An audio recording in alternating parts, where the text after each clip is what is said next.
പ്രിയപ്പെട്ടവരെ, ഇല്ലാത്ത ഒന്നിനെ ഉളവാക്കുവാൻ കഴിവുള്ളവനായ സർവശക്തനായ ദൈവം, ആ ദൈവം ചെയ്ത അത്ഭുതങ്ങൾ ആരെല്ലാം ആഴമായി വിശ്വസിക്കുന്നുവോ അവരുടെ ജീവിതത്തിൽ ദൈവം അത്ഭുതങ്ങൾ പ്രവർത്തിക്കും. Hallelujah, hallelujah, hallelujah.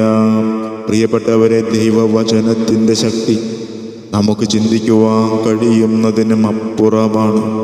ദൈവത്തിന് എത്രത്തോളം ശക്തിയുണ്ടോ അത്രത്തോളം ശക്തി ദൈവത്തിൻ്റെ വചനത്തിനുമുണ്ട്. കാരണം വചനം മാംസമായി ഭൂമിയിൽ അവതരിച്ചതാണ്. പ്രിയപ്പെട്ടവരെ, എത്രയോ വാഗ്ദാനങ്ങൾ ബൈബിളിലുണ്ട്. അതെല്ലാം ഇന്നും നിറവേറപ്പെടുന്ന വാഗ്ദാനങ്ങളാണ്. എന്തെന്നാൽ അവൻ ഇന്നും ജീവിക്കുന്ന ദൈവമാണ്. ഹല്ലേലൂയ.